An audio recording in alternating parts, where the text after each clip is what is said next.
जी, नमस्कार स्टूडेंट। आपका स्वागत है आपके अपने इस YouTube channel science class in GK पर। देखो, आज का जो हमारे यहाँ पे लैब असिस्टेंट का जो पोर्शन है और जो हमने पिछले वीडियो के अंदर पढ़ा था कि आपके लंबी दूरी तक जो जल है उसका परिवहन कैसे होगा, उसी को हम यहाँ पे कंटिन्यू स्टार्ट कर रहे हैं। उसमें हमने पढ़ा था जल का परिवहन। क्या पढ़ रहे थे हम यहाँ पे? जल का परिवहन पढ़ रहे थे। और अब देखो, इस जल के परिवहन के अंदर हमें यहाँ पे कौन कौन से पॉइंट है वो ध्यान में रखने हैं। और उसी वाले जो पोर्शन था उसी पोर्शन को हम यहाँ पे कंटिन्यू स्टार्ट कर रहे हैं आगे से। ठीक है। अब जल के परिवहन के लिए हमारे पास तीन क्रियाएं होगी। क्या होगा यहाँ पे? सबसे पहले जो जल है उस जल का क्या होगा यहाँ पे? अवशोषण होगा। उस जल का क्या क्या जाएगा यहाँ पे? अवशोषण। फिर सेकेंड नंबर पॉइंट आपको यहाँ पे ध्यान में रखना है कि जैसे ही जल का अवशोषण होगा तो उसके बाद में उस जल को पादप के ऊपर तो पहुंचाना पड़ेगा। तो फिर आपके जो जल है उसका क्या होगा यहाँ पे? ऊपर की ओर गति होगी। उस जल की ऊपर की ओर क्या होगी यहाँ पे? गति होगी। ऊपर की ओर गति। फिर हमारे सामने आता है यहाँ पे थर्ड नंबर पॉइंट। जैसे आपके ऊपर की ओर गति होगी तो आपको उस लीफ के अंदर ट्रांसपीरेशन देखने को मिलेगा। मतलब उस जल का क्या होगा? आपके वाष्पोत्सर्जन। जल का क्या होगा यहाँ पे? वाष्पोत्सर्जन। ये हमारे सामने तीन हेडिंग्स हैं, वो और इसमें पढ़नी है। फिर आपकी ये जो जल का परिवहन है वो लगभग टॉपिक यहाँ से आपका कंप्लीट हो जाएगा। अब देखो, इन्हीं को हम यहाँ पे कंटिन्यू पढ़ते हुए जल का अवशोषण कैसे होगा। तो सबसे पहले जो हमारा टॉपिक है यहाँ पे जल का अवशोषण।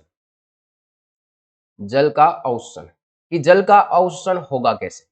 तो इस जल के अवशोषण को समझने के लिए आप इस प्रकार से समझना, ये हमारे सामने आपके रूट है। ठीक है। और इस रूट के चारों ओर क्या होगा यहाँ पे? इस प्रकार से आपके मूलरोम पाए जाएंगे। ये क्या होंगे? यहाँ पे मूलरोम होंगे। अब यहाँ पे ये बात आप समझना कि इस रूट के अंदर, इसके अंदर की तरफ आपके माना कि हमने यहाँ पे सोडियम आयंस होंगे और बाहर आपकी जो मिट्टी है उसमें भी क्या होंगे? यहाँ पे सोडियम आयंस होंगे। तो बाहर जो आपकी इतना सा आपकी जो मिट्टी है ये सारी आपके चारों ओर, इसके चारों ओर उसमें Na+ है, वो है तो अधिक संख्या में, लेकिन इस अंदर के मुकाबले बाहर आपकी क्या होगी? कंसंट्रेशन होगी, वो क्या होगी यहाँ पे? ज्यादा।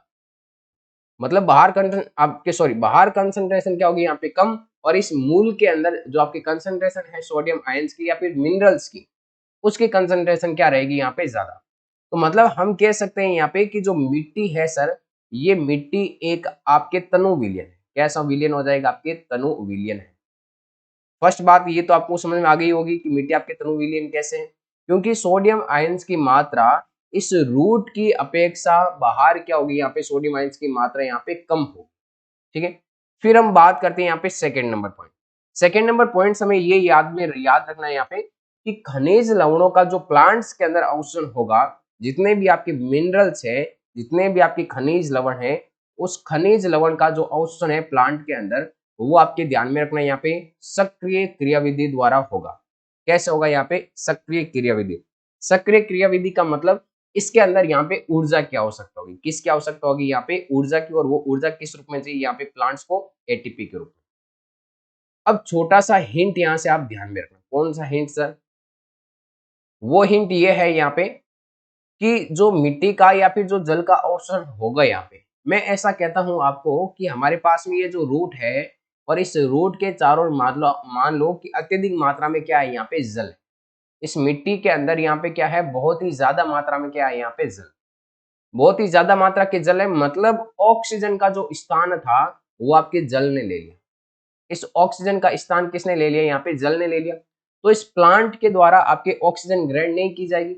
मतलब जो प्लांट्स है, ये प्लांट्स के अंदर ये जो रूट्स वगैरह है और प्लांट्स के अंदर यहाँ पे ऑक्सीजन नहीं मिलेगी, तो ऑक्सीजन नहीं मिलेगी तो आपके रेस्पायरेशन की प्रोसेस नहीं होगी। बात समझ रहे हो ना? मतलब रेस्पायरेशन की प्रोसेस नहीं होगी। जब अत्यधिक मात्रा में जल होगा, अत्यधिक मात्रा में जल होगा तो आपके उन मिट्टी के कणों के बीच में ऑक्सीजन की क्या हो जाएगी? कमी हो जाएगी, क्योंकि उस ऑक्सीजन का स्थान किसने ले लिया? यहाँ पे जल ने। तो ऑक्सीजन की कमी होगी तो आपके प्लांट्स के द्वारा ऑक्सीजन ग्रहण नहीं की जाएगी। ऑक्सीजन ग्रहण नहीं होगी तो प्लांट्स के अंदर रेस्पायरेशन की क्रिया नहीं होगी। और प्लांट्स में जब रेस्पायरेशन की क्रिया नहीं होगी तो यहाँ पे एटीपी के रूप में ऊर्जा नहीं बनेगी। और एटीपी के रूप में ऊर्जा नहीं बनेगी तो आपके खनिज लवणों का अवशोषण नहीं होगा, क्योंकि खनिज लवणों के अवशोषण के लिए किसकी आवश्यकता होती है? यहाँ पे सक्रिय रूप से होगा और इसमें एटीपी की आवश्यकता होगी। तो इस प्रकार से आपके प्लांट्स धीरे धीरे क्या होता है? यहाँ पे सूखने लगता है। तो ध्यान में रखना, यहाँ पे अत्यधिक मात्रा के अंदर जल है तो फिर भी आपके प्लांट सूख जाता है। क्यों? क्योंकि उसके अंदर यहाँ पे जो वायु होती है, जो ऑक्सीजन होती है, उसका स्थान आपकी H2O ले लेता है, और ऑक्सीजन नहीं मिले आपकी मिल पाएगी तो रेस्पिरेशन नहीं होगा, रेस्पिरेशन नहीं होगा तो आपकी एटीपी नहीं मिल पाएगी। इस कारण से यहाँ पे खनिज लवणों का अवशोषण नहीं होता। फिर नेक्स्ट हमारे सामने यहाँ पे थर्ड नंबर पॉइंट ध्यान में रखना है यहाँ पे कि जो जल का अवशोषण होगा वो जल का अवशोषण कौन सी क्रियाविधि के द्वारा होगा। तो जल का अवशोषण ध्यान में रखना है यहाँ पे आपके असक्रिय रूप से होता है, या फिर हम कह सकते हैं यहाँ पे निष्क्रिय रूप से जल का परिवहन होगा। कि भाई जैसे यहाँ से आपके इन मूल रोम के द्वारा जैसे sodium ions, potassium ions, chlorine ions, ये जैसे आपके इस पौधे के अंदर, ये इस रूट के अंदर प्रवेश करेंगे तो उन जल को एक रास्ता मिल जाता है इसके पीछे पीछे यहाँ पे जल को प्रवेश करने का। तो उसके लिए कोई ऊर्जा की आवश्यकता नहीं होगी। तो जो जल का अवशोषण है प्लांट्स के अंदर वो कैसे होता है, यहाँ पे निष्क्रिय रूप से जल का परिवहन होता है। फिर फोर्थ नंबर यहाँ पे ध्यान में रखना, फोर्थ नंबर क्या है यहाँ पे कि मूल रोम के द्वारा जल का अवशोषण किया जाता है। किसके द्वारा, यहाँ पे जो मूल रोम वाला पार्ट होता है उस मूल रोम वाले पार्ट के द्वारा क्या होगा, यहाँ पे जल का अवशोषण होगा। जल का क्या होगा यहाँ पे अवशोषण। ये आपको विशेष रूप से यहाँ पे सारे के सारे जो पॉइंट्स मैंने आपको बताए ये आपको ध्यान में रखना। अब देखो नेक्स्ट, नेक्स्ट क्या चीज ध्यान में रखनी है आपको, एक मिनट है ना, इसको स्लाइड को थोड़ा मैं चेंज करता हूँ यहाँ पे।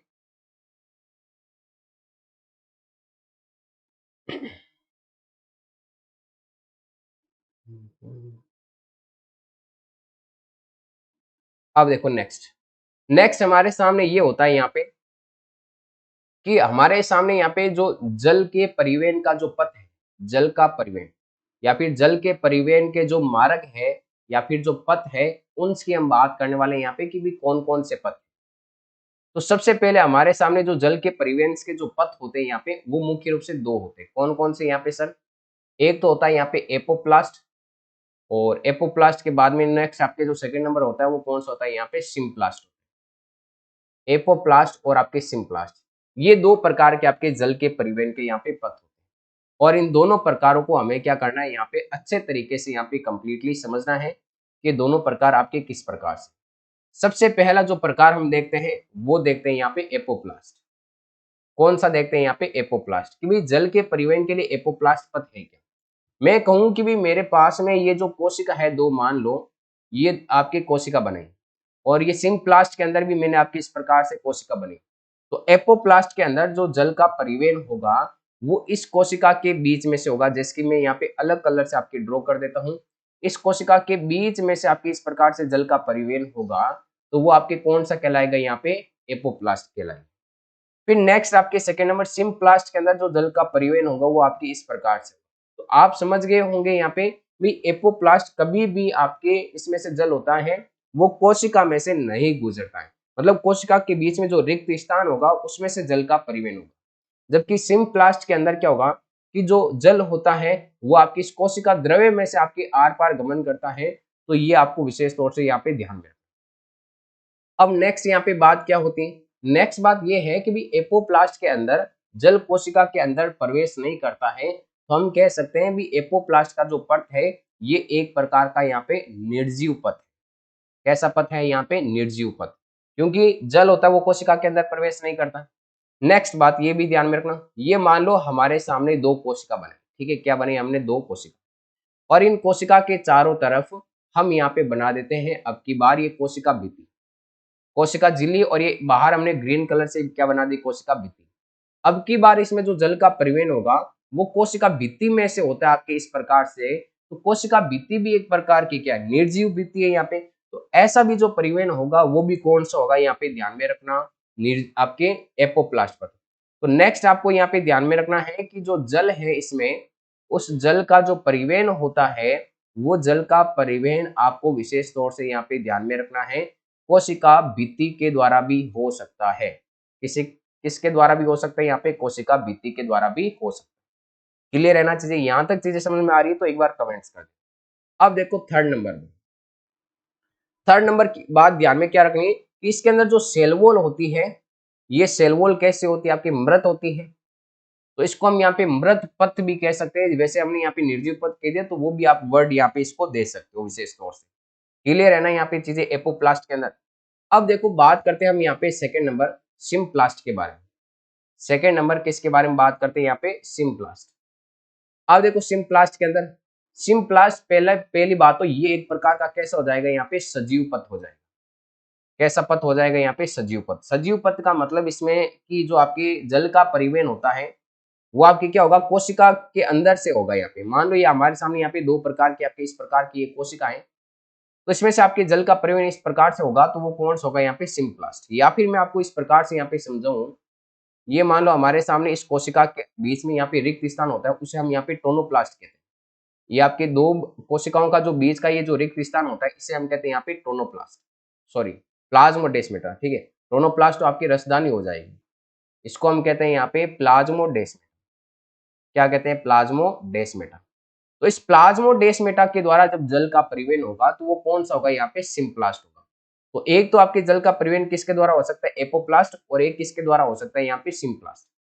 तो ये सारी चीजें यहाँ से कवर हो जाएगी आपके। तो जो सिम्प्लास्ट का पथ होता है, ये कोशिका द्रव्य में से आपके जल का परिवहन हो रहा है यहाँ पे, तो इसका मतलब ये कोशिका द्रव्य या जीव द्रव्य कह सकते हैं हम इसको यहाँ पे, क्योंकि कोशिका भित्ति नहीं होगी तो जीव द्रव्य होगा। तो इसमें से आपके जीव द्रव्य के द्वारा अगर जल का परिवहन होगा तो आपकी कौन सा होगा, सिम्प्लास्ट। और जीव द्रव्य मतलब आपके ये एक प्रकार का कैसे हो जाएगा यहाँ पे, सजीव पथ हो जाएगा।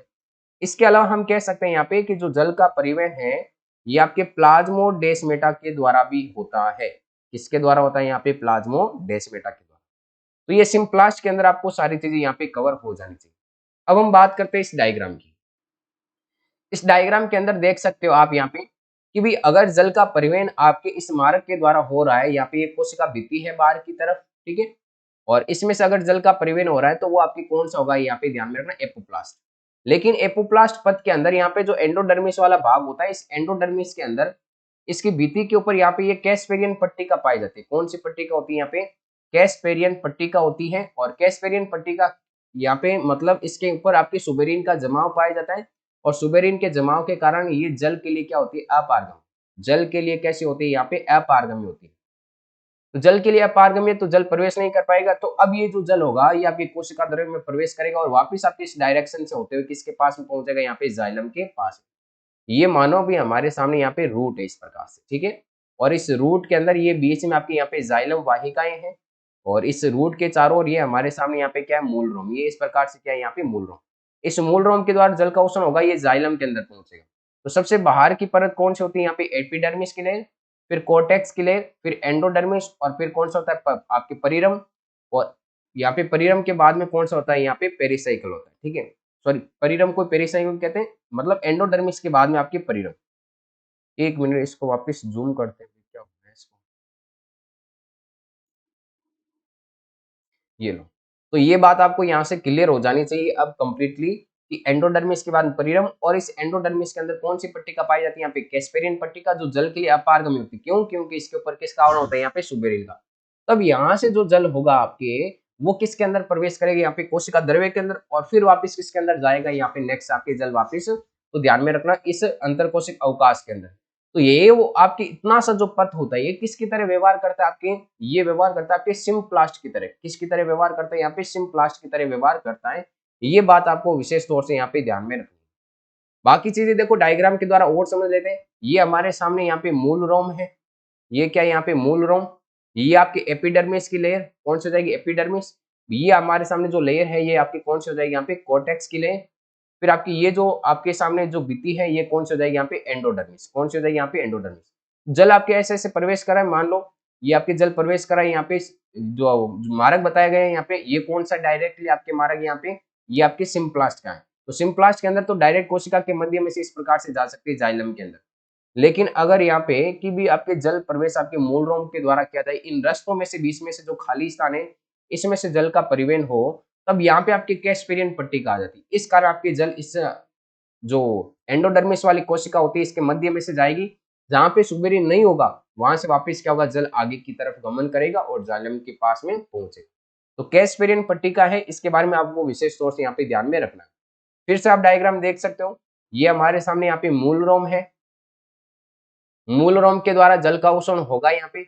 अब इन खाली स्थानों के बीच में से अगर जल का परिवहन होगा तो वो कौन सा कहलाएगा, यहाँ पे एपोप्लास्ट। ये हमारे सामने एंडोडर्मिस की लेयर आ गई यहाँ पे, और इस एंडोडर्मिस की लेयर के अंदर आप देख सकते हो कैस्पेरियन पट्टिका। तो जल आपके ऐसे प्रवेश करेगा आगे, और आगे यहाँ पे जो मतलब कैस्पेरियन पट्टिका नहीं है, तो यहाँ से आपके जल वापस कहाँ पे पहुंचेगा, आपके जाइलम के पास में पहुंचेगा। तो इस प्रकार से जो जल का परिवहन होगा वो एपोडर्मिस और सॉरी एपोप्लास्ट, ठीक है। और इसके अलावा यहाँ पे ध्यान में रखना कि ये जल अगर इन कोशिकाओं के बीच में से अगर डायरेक्टली आपकी प्रवाह हो जाए, जल का परिवहन डायरेक्टली हो जाए इस प्रकार से, तो वो कौन सा होगा कोशिका के मध्य में से, वो आपके सिम्प्लास्ट पथ होगा। तो इन आपके दोनों पथों को विशेष तौर से यहाँ पे ध्यान में रखना। अब इसके अंदर आता है हमारे सामने एक माइकोराइजा के बारे में, वो मैं आपको बता देता हूँ कि कुछ पौधों में अतिरिक्त संरचनाएं जुड़ी होती हैं जो उन्हें जल के अवसर में मदद करती है, मतलब जड़ के साथ में कुछ अतिरिक्त संरचनाएं होती है जिसे हम क्या कहते हैं यहाँ पे माइकोराइजा। माइकोराइजा जड़ के साथ फफूंद मतलब कवक का सहजीवी संबंध, मतलब जड़ प्लस अगर कवक है तो उनका जो सहजीवी संबंध होगा वो आपके क्या कहलाएगा, माइकोराइजा। ये जो कवक तंतु होते हैं ये जड़ों के आसपास एक नेटवर्क, ये मान लो आपकी जड़ है तो इस प्रकार से अनेक सारे यहाँ पे कवक तंतु इसको आर पार मतलब गुच्छे के रूप में ये संरचनाएं बन जाती है, ठीक है। या वे मूल कोशिका में क्या कर जाते हैं, आपके प्रवेश कर जाते हैं। कवक तंतु का एक बड़ा व्यापक तल क्षेत्र होता है जो भूमि से खनिज आयन व जल को क्या करता है, मूल से अधिक मात्रा में अवशोषित कर लेता है। ये कवक क्या करता है, जड़ को जल तथा खनिज लवण उपलब्ध करवाता है। अब कॉम्बिनेशन पूछ सकता है भाई कौन क्या कार्य करता है, तो कवक होता है वो जड़ को जल और खनिज लवण उपलब्ध करवाते हैं। बदले में जो जड़ें भी होती हैं वो आपके शर्करा और नाइट्रोजन समेत यौगिक क्या करते हैं, प्रदान करते हैं। और कुछ पौधों का माइकोराइजा के साथ अविकल्पी संबंध होता है। उदाहरण के लिए माइकोराइजा की उपस्थिति के बिना चीड़ का जो वृक्ष होता है उसमें बीज का न तो अंकुरण हो सकता है और ना ही स्थापित हो सकता। तो ये एग्जाम्पल आपको ध्यान में रखना है। अविकल्पी संबंध का मतलब कि उस बीज के अंकुरण के लिए कवक होना ही जरूरी है, अगर कवक नहीं है तो उस बीज का अंकुरण नहीं हो सकता। तो ऐसा पूछा जा सकता है एग्जाम के अंदर, अविकल्पी जो संबंध है वो कौन से वृक्ष के साथ है, यहाँ पे चीड़ का जो वृक्ष है उसके साथ। नेक्स्ट यहाँ पे देखो, अब जल का अवशोषण यहाँ पे हमने पढ़ा। अब जल के अवशोषण के लिए कौन कौन से दाब यहाँ पे काम में आ सकते हैं, उन दाबों की हम यहाँ पे बात करेंगे विशेष तौर से कि जल के अवशोषण के लिए कौन कौन से दाब है वो यहाँ पे काम में आ सकते हैं। तो सबसे पहला दाब है यहाँ पे जल के अवशोषण के लिए मूल दाब, मतलब आपके रूट प्रेशर। ये कैसे काम करेगा सर, जैसे कि आपके मृदा के विभिन्न आयन सक्रियता के साथ जड़ों के जो संवहनी ऊतकों में परिवहित होते हैं, तो जल भी इसी प्रक्रिया का अनुसरण करता है। मतलब मैंने बताया था ये आपके रूट का सिस्टम है यहाँ पे, और इसके चारों ओर यहाँ पे मूल रोम है, और मूल रोम के द्वारा जब जल का यहाँ पे जो सोडियम आयंस का अवशोषण होगा तो जो जल होता है उसको भी एक मार्ग मिल जाता है पीछे पीछे, और जल क्या करता है इसके द्वारा यहाँ पे अवशोषित हो जाता है। तो यही बात यहाँ पे की गई है कि जड़ों के संवहनी ऊतकों में जो परिवहित होते हैं तो जल भी क्या करता है इसी पथ का यहाँ पे अनुसरण करता है। अब जाइलम के अंदर दाब बढ़ता है, जैसे जैसे जल प्रवेश करेगा तो यहाँ पे जो जाइलम होगा उसके अंदर क्या होगा, प्रेशर बढ़ेगा। अब ये जो प्रेशर है ये आपके धनात्मक मूल दाब कहलाता है। ये जो प्रेशर है मतलब जल अंदर प्रवेश कर रहा है, अंदर प्रवेश कर रहा है, तो जाइलम के ऊपर प्रेशर तो लगेगा, किसके द्वारा, मूल के द्वारा। तो इसे हम क्या कहते हैं यहाँ पे मूल दाब, और ये हमेशा कैसा होता है यहाँ पे धनात्मक होता है।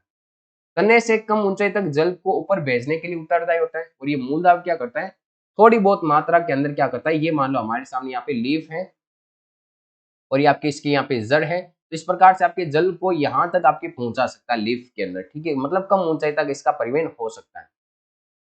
अब क्या होता है यहाँ पे देखो नेक्स्ट आपके कि एक छोटा सा नरम तने वाला पौधा चुने जिस पर दिन वातावरण पर्याप्त आर्द्रतापूर्ण हो। उस दिन प्रातःकाल के समय तने के नीचे क्षैतिज दिशा में ये आपकी मतलब प्रयोग दे रखा है इसमें, ठीक है। अब क्या होता है यहाँ पे कि ये जो मूलदाब होता है, इस मूलदाब के कारण जल क्या कर सकता है, वो आपके इस पादप के अंदर प्रवेश कर सकता है। एक तो रीजन ये होता है। अब नेक्स्ट ध्यान में रखना यहाँ पे, जैसे मूल दाब के द्वारा जल प्रवेश किया तो जल प्रवेश करेगा, तो ये मान लो हमारे सामने यहाँ पे लीफ है इस प्रकार से, ये प्लांट से, और हमने यहाँ पे इसकी ये आपकी रूट बना दी, ठीक है। अब जल प्रवेश कर रहा है, जल प्रवेश कर रहा है, यहाँ पे जल के अणु आ रहे हैं फटाफट, और मूल दाब क्या कर रहे हैं, यहाँ पे प्रेशर लगा रहे हैं। अब ऐसी कंडीशन के अंदर यहाँ पे आपके क्या होगा कि भाई रंध्र तो उपस्थित होंगे, यहाँ पे क्या उपस्थित होंगे आपके रंध्र इस प्रकार से, ये लो सर यहाँ पे रंध्र उपस्थित होंगे। अब जल प्रवेश कर रहा है यहाँ पे, तो अब क्या होगा भाई, जल प्रवेश करता है तो यहाँ पे वाष्पोत्सर्जन की क्रिया तो होगी इसके द्वारा, रंध्रों के द्वारा।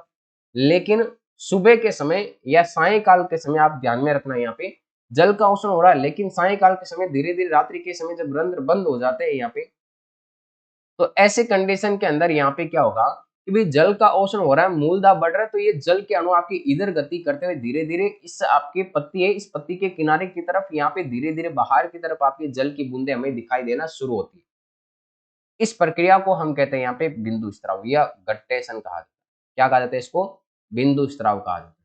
तो यही बात है हमारे सामने कि अतिरिक्त पानी घास के तिनकों की नोक पर विशेष छिद्रों से स्रावित होकर जल बूंदों के रूप में लटकने लगता है और इस प्रकार द्रव के रूप में पानी का क्षय होता है। तो इसे हम क्या कहते हैं, यहाँ पे बिंदु स्राव कहते हैं। अब नेक्स्ट हमारे सामने पहला तो आपके था बिंदु स्राव के बारे में। अब नेक्स्ट जो सिद्धांत है दूसरा, भी दूसरा आपके जो जल के अवसरण के लिए कौन सा सिद्धांत कार्य कर सकता है, वह यहाँ पे वाष्प उत्सर्जन खिंचाव सिद्धांत। बस वाष्प उत्सर्जन खिंचाव सिद्धांत किसने दिया था, तो ध्यान में रखना आपको, जोली और डिक्सन ने इसको प्रस्तुत किया था। जोली और डिक्सन ने, सॉरी, जोली और डिक्सन। इसका मतलब ये होता है यहाँ पे वाष्पोत्सर्जन खिंचाव का मतलब कि जल के अणु जैसे जैसे ऊपर की तरफ गति करते हैं तो धीरे धीरे इनका वाष्पोत्सर्जन होगा। तो जल का अणु एक बाहर आया तो बाकी वाले अणु को भी क्या करता है, खींचता रहता है। मान लो आपकी रस्सी खींच रहे हो हम जड़ से इस प्रकार से, ठीक है, तो ये आपकी कौन सा हो जाएगा यहाँ पे, वाष्पोत्सर्जन खिंचाव सिद्धांत। और इसको आप यहाँ पे देख सकते हो, वाष्पोत्सर्जन खिंचाव सिद्धांत। तो वाष्पोत्सर्जन खिंचाव सिद्धांत के बारे में बस यही ध्यान में रखने भी, इसके अंदर वाष्पोत्सर्जन एक मतलब खिंचाव उत्पन्न होता है। भी वाष्पोत्सर्जन होगा तो जल के अंदर एक खिंचाव उत्पन्न होगा। मान लो मैंने आपकी एक रस्सी खींचना स्टार्ट की, धीरे धीरे उसकी लंबी, इतनी लंबी रस्सी कि उसको खींचता जाऊं तो वो खींचती रहेगी आपकी रस्सी। तो इसी प्रकार से यहाँ पे इन पत्ती में से ध्यान में रखना, एक मिनट में इसको क्लीन कर देता हूँ, थोड़ा आपको वापिस समझा देता हूँ। ये लो, अब क्या होगा, इस पत्ती में से यहाँ पे जल का अवशोषण हुआ, ये जल के अणु आ रहे हैं इस प्रकार से, और यहाँ पे आपको पता भी, ये आपके रंध्र उपस्थित, क्या उपस्थित, रंध्र। अगर ये जल का अणु एक इधर से आपके बाहर आ गया और इसको मैं खींचता जाऊं तो आपके जल के अणु बाकी वाले भी पीछे पीछे आते जाएंगे यहाँ पे। तो ये जो खिंचाव है ये कौन सा होता है, यहाँ पे वाष्प उत्सर्जन खिंचाव सिद्धांत। और यहाँ पे इस रंध्र के द्वारा जल की जो अतिरिक्त हानि होती है वो आपके वाष्प उत्सर्जन कहलाता है। अब यही प्रोसेस है नेक्स्ट हमारे सामने यहाँ पे वाष्प उत्सर्जन के कारण। ये लेब असिस्टेंट के अंदर हेडिंग है आपके वाष्प उत्सर्जन की, तो वही मैं आपको टॉपिक यहाँ पे करवा रहा हूँ। और इसके अंदर देखो क्या है, यहाँ पे वाष्प उत्सर्जन पौधों द्वारा जल का वाष्प के रूप में परिवर्तित होना। और ये किसके द्वारा होता है, यहाँ पे रंध्रों के द्वारा होता है।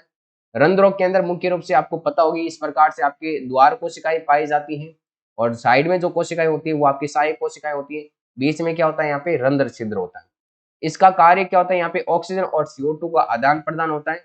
दिन के समय रंध्र खुले होते हैं लेकिन रात्रि के समय रंध्र क्या हो जाते हैं, यहाँ पे बंद। अब रंध्र का बंद होना और खुलना किसके ऊपर निर्भर करता है, इन द्वार कोशिकाओं के ऊपर। ये जो वृक्काकार द्वार कोशिकाएं होती है ना, इनके ऊपर। घास के अंदर मैंने बताया था आपको, ये आपकी किडनी के आकार, सॉरी, डंबलाकार होती है घास के अंदर, ठीक है। और इसके अलावा यहाँ पे बाकी प्लांट्स के अंदर कैसे होती है, यहाँ पे किडनी के आकार की होती है। अब इनकी जो आंतरिक भित्ति होती है वो आंतरिक भित्ति यहाँ पे ध्यान में रखना मोटी होती है। मतलब ये जो अंदर की तरफ ये जो भित्ति है, ये अंदर की तरफ ये भित्ति कैसे होती है, मोटी, और बाहर से ये कैसे होती है, यहाँ पे पतली होती है। इन द्वार कोशिकाओं को क्या करती है, आपकी बाकी वाली जो सहायक कोशिकाएं होती है वो यहाँ पे घेरे हुए रहती हैं। और जब जल इनके अंदर प्रवेश करता है तो आपके रंध्र खुल जाते हैं, और द्वार कोशिकाओं में से जल बाहर निकलता है तो रंध्र क्या हो जाते हैं, यहाँ पे बंद हो जाते हैं। बाकी आप रंध्र की यहाँ पे संरचना देख सकते हो, और जितनी भी बाकी वाली चीजें थी वो मैंने आपको यहाँ पे बता दी है। पानी की कमी होने पर रक्षक कोशिका आपकी स्फीति समाप्त हो जाती है, मतलब तनाव था उसका खत्म हो गया। अब रंध्र वापस क्या हो जाएंगे, यहाँ पे बंद हो जाएंगे। और जैसे जल प्रवेश करता है तो आपके रंध्र वापस यहाँ पे खुल जाते हैं। अब देखो नेक्स्ट, हम बार बार एक क्वेश्चन पढ़ रहे हैं कि सामान्य तौर पर एक पृष्ठाधारी जो पत्ती होती है, ध्यान में रखना, पृष्ठाधारी जो पत्ती होती है ये लगभग आपके डाइकोट्स प्लांट्स के अंदर होती है। ये देखो क्वेश्चन पूछा भी गया है। इस क्वेश्चन को आप 100% यहाँ से ध्यान में रखना। मैं थोड़ा इसको जूम कर देता हूँ स्लाइड को, ये देखो, ठीक है। हाँ, इन लाइनों को आप पढ़ो। देखो, सामान्य तौर पर एक पृष्ठाधारी जो पत्ती होती है, एक पृष्ठाधारी किसमें, डाइकोट्स प्लांट्स के अंदर, इसकी पत्ती के निचली और अधिक संख्या में रंध्र होते हैं। तो पृष्ठधारी जो पत्ती होती है उसमें जो रंध्र होंगे वो आपके डाइकोट्स प्लांट के अंदर पाए जाते हैं, और रंध्र इसकी निचली सतह पर अधिक होंगे। लेकिन एक आपकी जो द्विपार्श्व जो पत्ती होगी ये आपकी एक बीजपत्री के अंदर पाई जाती है। इनमें दोनों तरफ, मतलब ऊपर वाली सतह और नीचे वाली सतह, दोनों पर क्या होंगे, यहाँ पे रंध्र लगभग समान पाए जाएंगे। इसके अलावा यहाँ पे वाष्पोत्सर्जन को प्रभावित करने वाले जो कारक है वो आपके रंध्रों के खुलने की संख्या पर, रंध्रों की संख्या पर, पानी की उपस्थिति पर, प्रकाश पर, तापमान पर, ये सारे इनके ऊपर निर्भर करते हैं। नेक्स्ट, वाष्प उत्सर्जन को प्रभावित करने वाले कारक देख लिए। अब जाइलम रस का वाष्प उत्सर्जन रूप से ऊपर चढ़ना मुख्य रूप से पानी के निम्न भौतिक गुण। सबसे पहले यहाँ पे ससंजन, जल के अणुओं के बीच जो आपसी आकर्षण बल होता है वो आपकी ससंजन कहलाता है। आसंजन का मतलब जल के अणुओं का जो ध्रुवीय सतह की ओर आकर्षण होगा। मान लो आपकी जल के अणु H+ और OH- के अंदर होता है, तो इनका ध्रुवीय, ध्रुवीय का मतलब इसके विपरीत आयंस की तरफ अगर इसका आकर्षण होगा तो वो आपके कौन सा होगा, आसंजन। लेकिन जल के अणुओं के बीच में आपने देखा होगा यहाँ पे वो है, इधर H है और इधर आपके H है, मान लो दूसरा जल का अणु होगा तो वो आपके H और H इस प्रकार से होगा, तो ये इनके मध्य आकर्षण बल होगा, ये तो कौन सा होगा यहाँ पे सहसंबंध, कौन सा होगा यहाँ पे सहसंबंध। और इनकी ध्रुवीय प्रकृति की ओर आकर्षित होना तो वो आपकी कौन सा हो जाएगी यहाँ पे आसंजन। जैसे कि वाही के तत्वों का सतह, पृष्ठ तनाव आप फिजिक्स के अंदर पढ़ते हो यहाँ पे कि द्रव का जो मतलब पानी की जो सतह होती है वो कम से कम स्थान घेरने का गुण रखती है, जैसे कि आप वर्षा की बूंद देख सकते हो यहाँ पे। और इसके अलावा यहाँ पे पानी की ये विशिष्टता उच्च तन्य सामर्थ्य प्रदान करती है। बाकी की कंप्लीट हो गई प्रोसेस। और केशिकात्व ध्यान में रखना है, केशिकात्व का मतलब होता है यहाँ पे जो केश नलिकाएं होती है मिट्टी के अंदर उनके द्वारा जल का अवशोषण किया जाता है, और छोटी छोटी नलिकाएं होती है जाइलम के अंदर जिसके द्वारा जल क्या करेगा ऊपर की ओर गमन करेगा यहाँ पे। तो जो कम व्यास की जो वाहिकाएं होगी उन्हें हम क्या कहते हैं यहाँ पे केश नलिकाएं कहते हैं या फिर केशिकात्व कहा जाता है। तो पौधों में केशिकात्व को लघु व्यास का मतलब छोटे आपकी व्यास की वाहिकाएं जिसे हम यहाँ पे ट्रेकिड और आपके वाहिका तत्व भी इसमें क्या होते हैं यहाँ पे शामिल होते हैं। बाकी वाली डिटेल्स आप यहाँ पे देख सकते हो आसानी से, इतनी कोई हार्ड डिटेल्स नहीं है। अब वाष्प उत्सर्जन एवं प्रकाश संश्लेषण एक समझौता, मतलब वाष्प उत्सर्जन और प्रकाश संश्लेषण में क्या एक संबंध है वो हमें यहाँ पे पढ़ना है। वाष्पोत्सर्जन एक से अधिक उद्देश्य निहित होते हैं जो कि निम्नलिखित होते हैं। मतलब वाष्पोत्सर्जन के लिए क्या क्या उद्देश्य निहित होते हैं। सबसे पहला उद्देश्य आप देख सकते हो इसके अंदर पौधों में अवशोषण परिवहन के लिए वाष्पोत्सर्जन खिंचाव पैदा करना, प्रकाश संश्लेषण क्रिया के लिए पानी का क्या करना यहाँ पे संभरण करना। और नेक्स्ट हमारे सामने है यहाँ पे मृदा से प्राप्त खनिज का पौधों के सभी अंगों तक क्या करना परिवहन, ये इसके मेन उद्देश्य है। ठीक है, पत्ती के सतह को वाष्पीकरण द्वारा 10 से 15 डिग्री तक सेंटीग्रेड तक कम करना है यहाँ पे।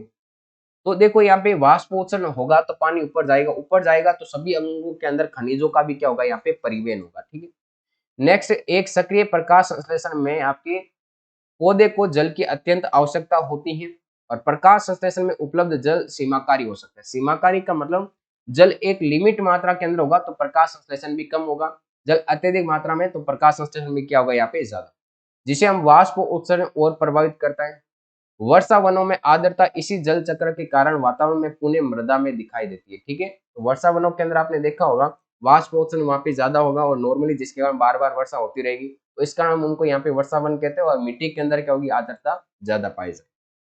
अब आपने फोटोसिंथेसिस वाला जब हम पढ़ेंगे तो वहां पे हम एक C4 पढ़ेंगे, प्लांट्स के अंदर C4 चक्र होता है। ठीक है, जिसके अंदर प्रोडक्ट आपकी मुख्य रूप से ऑक्सिलो एसिटिक एसिड बनता है, प्राथमिक उत्पाद 4 कार्बन का, 3 कार्बन का C3 पौधों के अंदर बनता है PGA फॉस्फोग्लिसरिक एसिड।